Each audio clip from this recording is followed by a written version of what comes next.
BMW took a huge risk by fully transforming the new 7 Series. The model has been the brand's flagship model for almost 5 decades, and the new G70 variant is more radical than ever. From its extravagant looks, through its posh interior, and all the way to the first ever fully electric powertrain, the new 7 Series elevates luxury to a whole new level. So, has this risk paid off for BMW? Today we are testing the fully electric version of the new 7 Series called the i7 xDrive60. Our test car is filled with optional extras. That alone cost about 60% of the price of a base i7, and they may well be worth, as these extras are the ones that distinguish it from other luxury models and make for the truly unique luxury experience the i7 is known for. And BMW has borrowed a lot of knowledge from Rolls-Royce and trickled it down to a more affordable vehicle in the face of the 7 Series. It aims to combine the latest and greatest in terms of technology and user experience, while also providing superior driving comfort, much better than the competition. This task is further complicated by BMW's decision to offer the new 7 Series with a bunch of different powertrains: diesel, petrol, plug-in hybrid, or fully electric. You can have it all on the same car. So has BMW managed the seemingly impossible task of creating the ultimate luxury vehicle? Dimensions 212, 2 inches by 76.8 inches, 0.8 inches, 126.6 inches wheelbase. A drivetrain tested. xDrive60, all-wheel drive, 400 kilowatts, 4 horsepower, I said, 549 pound-feet, 7 kilowatt-hour total battery capacity, 101.7 kilowatt-hour. Other drivetrains: xDrive60 RWD, 335 kilowatts, 479 lb-feet, 105.7 kilowatt-hour total battery capacity, 101.7 kilowatt-hours usable. That is concept, and 195 the CCS, which is a meeting night, and heat 80% and 34 minutes. And range 388 miles, WLTP, 310 miles EPA. Weight 5,986 pound unladen, 7,165 pound gross. Other features: TV screen, kidney grill backlight, OTA updates, autopilot, first class seat in back. A major topic of discussion regarding the new 7 Series is its design. Gone are the days of soft edges, beautiful curves, and characteristic BMW features in its big sedans. Many experiences, the new i7 is a radical departure from all norms and traditions for the styling of the day variants. Now, the design is based on overstyled elements, grotesque, brutal presence. It is definitely not everybody's cup of tea, but is truly imposing and definitely a conversation starter. The front end of the i7 is massive and very tall, with many angles and curves. It is very stately and is reminiscent of Rolls-Royce models in its sheer size and presence. There is a lot going on design-wise, since many elements and features are scattered all throughout the face of the i7, making it look busy and almost unfinished. The front is characterized by the monstrously huge kidney grills, which are further exaggerated by the very thin headlight units, which make the grills pop out even more. The fact that the outline of the kidney grill lights up during the night makes sure you will not go unnoticed by anybody. This feature can be turned off, thankfully. The front lights themselves are a piece of art, particularly these optional iconic glow headlights that have Swarovski crystals inside and have a special glare when you turn them on. The optional laser high beams work amazingly and can make even the darkest nights as bright as day. Choosing to integrate them in a separate unit from the running lights makes it look like the car is sad and crying. The side view makes the i7 appear the most traditional and normal. Signature Hofmeister kink has been transferred into the newest generation as well, which makes the car recognizable as a BMW, even without badging. The giant 21-inch wheels look subdued, due to the massive wheel arches above them, but also thanks to the sheer size of the vehicle. The i7 measures a whopping 212.2 inches of length and 60.63 inches of height, dwarfing all of its competitors. The door handles are interesting since they are rather an electrical door popper button. But of course, if you opt for the optional automatic doors, you can press on another button near the door handle, which automatically opens the door all the way. And then it can also be closed automatically from the inside with another button. It's a feature which was traditionally reserved for Rolls-Royce models, but BMW has now trickled it down to the i7. This option makes the whole car feel so upmarket, and we definitely recommend you opt for, as it makes you feel truly special every time you get into the vehicle. In contrast, the option to open all doors simultaneously seems like a total gimmick, rarely serving any purpose beyond being a cool party trick. And the rear of the i7 is a mix of different styles and design languages that combine for a very polarizing look. The taillights are big and elegant, with curvy lines and distinctive lights. However, they look very out of place in a rear that is otherwise very edgy and simple. Between the giant BMW logo and the license plate holder, there is a large flat surface featuring only the trunk release button, which makes the whole rear end design look disproportionate. On the inside, the i7 is a masterclass in luxury and offers one of the greatest and most modern interior layouts in the whole industry. The quality of the materials is superb. The fit has surgical precision, while the technology is on the peak of what is possible today. As soon as you get inside, you are welcomed into a world of excess. The floor mats are thick and plush, and so amazingly soft, they almost invite you to be barefoot all the time. The interior in our test model was finished in a combination of merino leather, wool, and cashmere, which costs a hefty premium, but also delivered an unrivaled sense of luxury. Strangely enough, the headrests nav only up and down and not front and back, which is a big oversight in a luxury sedan. There's also the fact that you see that seats look too much like their base model Plush ones until you sit inside and you experience the difference that is. Offering a driver's car is what BMW always strives to do, and the new 7 Series still offers great driver focus. The steering wheel is small and thick, with nice leather finish and multiple controls for the infotainment and the gauge cluster. Prior BMW models lacked here and didn't offer many customization options, but now the whole gauge screens can be programmed and set to show all kinds of information to as per the driver's preferences. The center screen of the i7 is slightly tilted and curved towards the driver. With its impressive 14.9-inch size, it offers great usability. It features a touchscreen, but if you don't want fingerprints all over it, you can use the beautiful crystal dial on the center console to operate it too. Talking about the center console, it combines the traditional BMW layout from recent generations, but feels very upscale and premium thanks to the amazing material choice. The starter button and iDrive dial and the volume knob are all made of clear crystals that look and feel special, while the rest of the console is made of a glass-like surface with chrome outlining. The only downside is that the black polished surface attracts a lot of dust and fingerprints.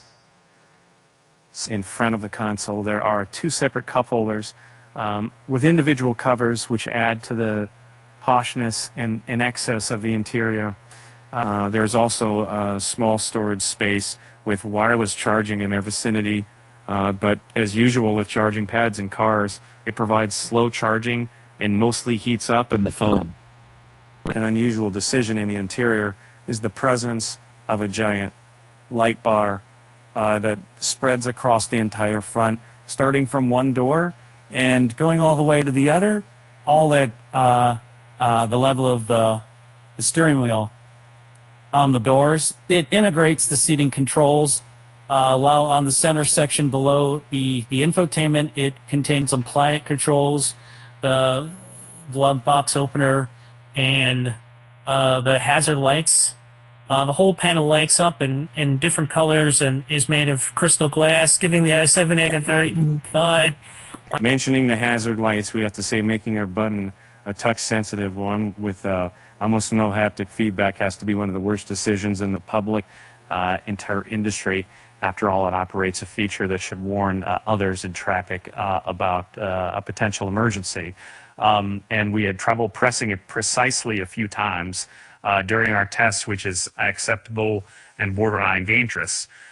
When you eventually get the hazard lights to work, the whole panel flashes red, which is an eyesore, especially at night. Now comes the time to discuss the rear seats, which offer more experiences than just about any other passenger vehicle out there. As we previously mentioned, our test vehicle came equipped with a lot of optional extras, one of which was the Executive Lounge package.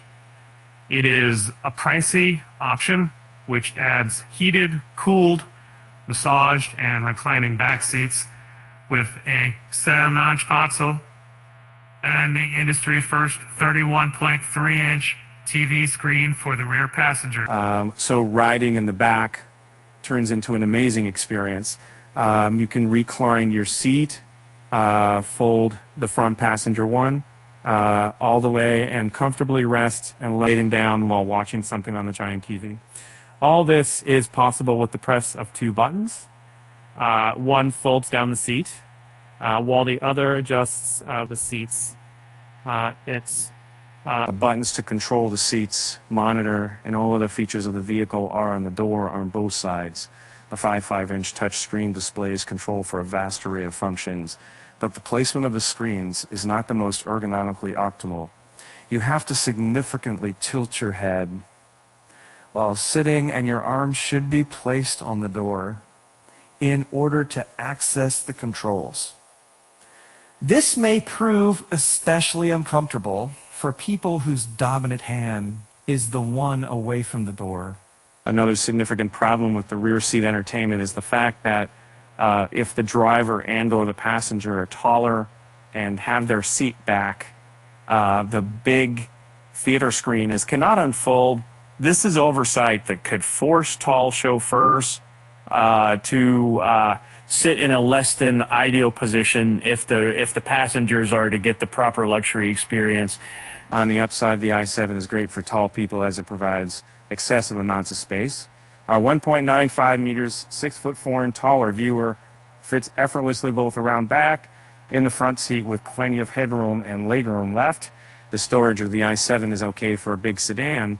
The trunk space is 17.7 feet cubes, which is 1.77 feet cubes, less than the petrol versions of the 7 Series capable and 0.88 feet cubes less than the plug-in hybrid ones.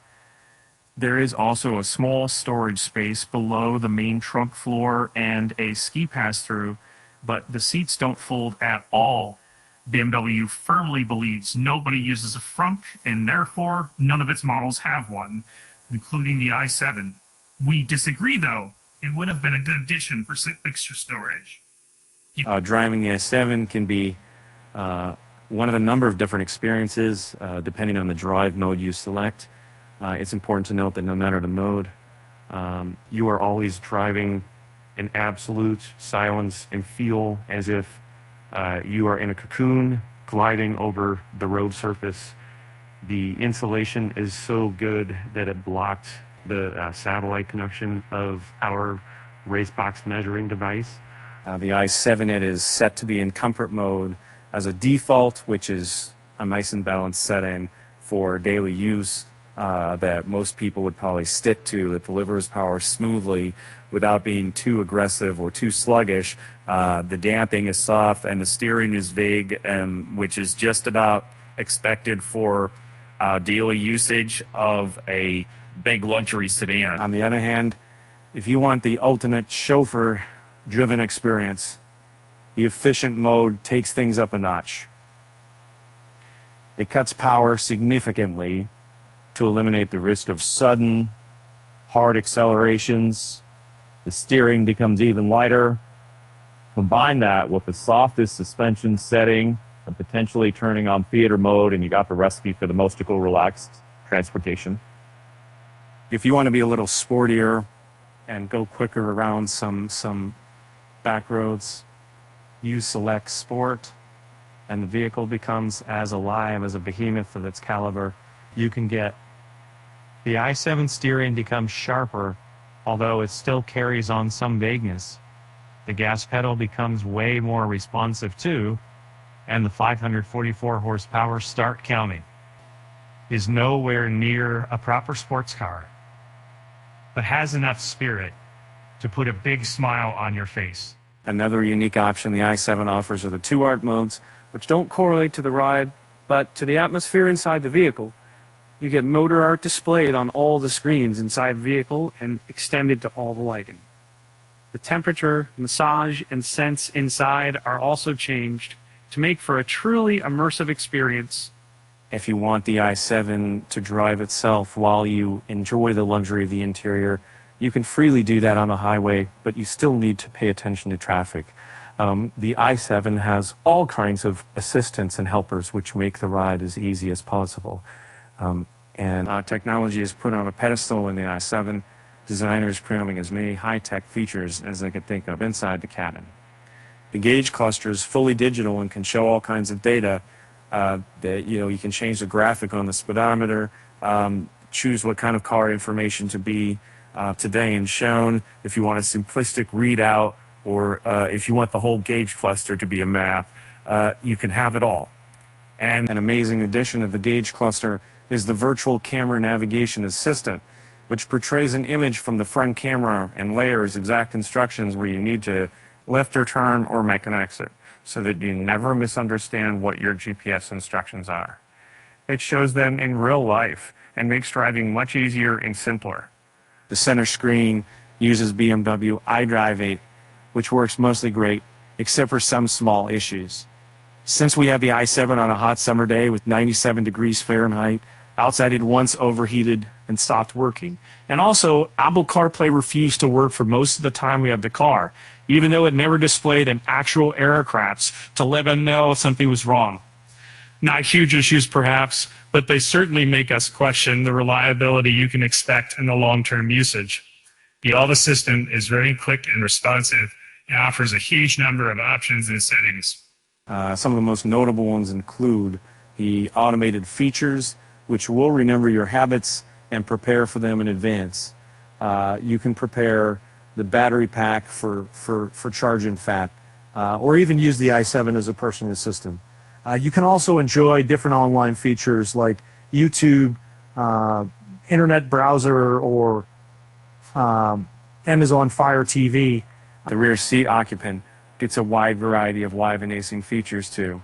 The rear door displays can control the rear seat entertainment, but also show information from the front. And you can even input navigation destinations from the rear. Naturally, you can control the theater screen from the back. You can either use Amazon Fire TV or the HDMI port to connect your devices, which is really convenient. A slight oversight is the lack of full-sized outlets in the back, which makes plugging in a PlayStation or some TV box impossible. Rivals like the Audi A8 have had outlets like this for more than a decade at this point. The big 31.3-inch screen is also too close to the eyes of the rear passengers, and you have to look at it from an angle all the time. Their option to split it in half works much better, but defeats the whole purpose of such a huge unit. When the screen is folded up, you cannot enjoy the beautiful panoramic roof with LED lighting, which takes away from the craftsmanship that went into designing the whole thing. On the other hand, you can enjoy crisp 8K resolution on the rear display with touchscreen and great stereo sound.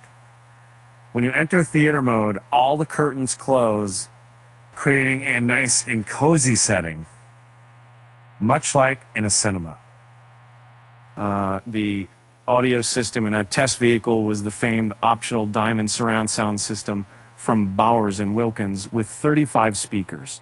It works tremendously in the i7, but the regular 7 Series takes it up even one step higher thanks to one more speaker and more powerful subwoofers beneath the front seats. Even so, the i7 is probably the best sounding stereo in any EV at the moment, with its great depth, mid-range, and bass characteristics. The i7 is among the greatest new luxury vehicles when it comes to comfort. It has a soft air suspension with big travel and great damping, and so that potholes and bumps are never felt inside the cabin. It becomes slightly rougher in sport mode, but still remains very pleasant and cushy. The soft seats with wool and cashmere, the great materials and build quality also help with the overall amazing ride comfort and sense of coziness inside. As we previously mentioned, the i7 is so well insulated that it even blocked our GPS signals. There's absolute tranquility inside, which is remarkable even for the segment of ultra-luxury vehicles. The optional acoustic windows tremendously help in suppressing virtually all ambient sounds. The i7 is quick off the line, and even the manufacturer's stated time for the 0 to 62 miles beaten by half a second. The best we could achieve was 4.2 seconds. The claimed max speed of just 127 miles per hour is actually 134 miles per hour, which is great news for frequent enjoyers of the Autobahn. Also doing launch control starts and generally driving in sport mode. The car makes artificial sounds a la Star Wars to set a more dynamic mood inside. Stopping a vehicle that weighs way over 5,952 pounds is no easy task. But the i7 excels and does it in 36 meters, but it should be noted that braking didn't seem to worsen with heavy use, which is rarely the case with such big and heavy vehicles. At lower speeds, the BMW i7 does all right in the consumption category, despite the fact that it is based on an ICE platform that is so big and heavy. And sadly, as soon as you start pressing the accelerator a bit more, you can easily go beyond 1.8 miles kilowatt hour. We did our test runs in near optimal conditions with an ambient temperature of 75 degrees Fahrenheit, and BMW claims the i7 can charge it up to 195 kilowatts on a fast enough charger, but we even managed to reach 197 kilowatts peak charge power during our testing. This results in solid charging times despite the fact it is based on a 400-volt platform. The BMW i7 is a big luxury sedan and is among the pioneers of that segment. Luckily, more and more rivals enter the race for the best luxury cruiser, so the i7 will soon get some proper competition. The first and closest alternative is the Mercedes EQS, which is another German luxury sedan. It has similar size and are different, but again, somewhat controversial design. Whereas it emphasizes more on traditional luxury, of course, it also provides great tech and innovations, but nothing too crazy, like the big TV screen and rear door screens in the i7. The second competitor for the i7 is the Lucid Air, which is an American take on luxury and sports prowess combined. It has more modern 900-volt architecture and bigger storage areas. When it comes to luxury and technological features, the i7 is certainly a class above, but the Lucid costs significantly less. So BMW has used all its know-how on luxury vehicle making and the best EV technology it currently has in the making of the i7. The result is a stately vehicle with a strong presence on the road, which underscores the influence of its owner. You do need a bunch of the expensive optional extras to truly feel the difference to the other hybrids, which is unfortunate. But if you have the money, you can choose to be the driver or passenger, and you will not regret it either way. Driving the i7 and pleasant and rewarding experience, and the car can masterfully cater to completely different driving moods in each of its drive modes. Riding at the back of the i7, among the greatest sensations one can have in the vehicle, but again, a large part of the comfort is supplied by the pricey options. Amazing ride quality. Great power efficiency for the size, newest infotainment features, notable changes between the different drive modes. Options that are unavailable in any other competitor. Lots of space in the interior, the opulent presence on the road, luxurious for the passengers, a joy to ride for the driver. Exterior looks highly polarizing. Teether screen is too close to your eyes. Hazard lights button is dangerous to use.